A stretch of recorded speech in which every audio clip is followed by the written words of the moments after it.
Dans la rue Fresque, on parle, on vend, on montre sa façade. Ici, dans l'Andronne, la ville révèle son envers. Les eaux passent, les odeurs restent, les murs suintent. C'est un espace de service, un interstice, presque un oubli. Et pourtant, sans lui, la ville ne fonctionne pas. L'Andronne est l'un des mots les plus intéressants du vocabulaire urbain méridional. Le terme vient de l'occitan androna. Il désigne une ruelle très étroite, souvent située entre deux maisons.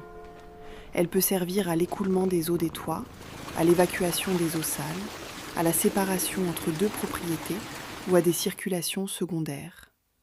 C'est un lieu modeste, mais essentiel. Dans une ville dense, les maisons sont serrées. Il faut bien faire passer l'eau, l'air, les déchets, parfois les hommes. L'Andronne répond à ce besoin. Elle est la coulisse technique de la belle façade. Ces étroites ruelles étaient souvent pourvues en hauteur de petits arcs permettant aux maisons de part et d'autre de l'Andronne de s'appuyer l'une sur l'autre pour centres consolidés. La dénomination Andronne est passée de la rue étroite à ces petits arcs qui se sont parfois développés pour devenir des passages au-dessus des rues. Vous êtes ainsi présentement sous un andronne, que l'on nomme aujourd'hui un arceau, marquant sans doute la victoire du français sur l'occitan. L'andronne permet aussi de comprendre la ville médiévale comme un espace défensif.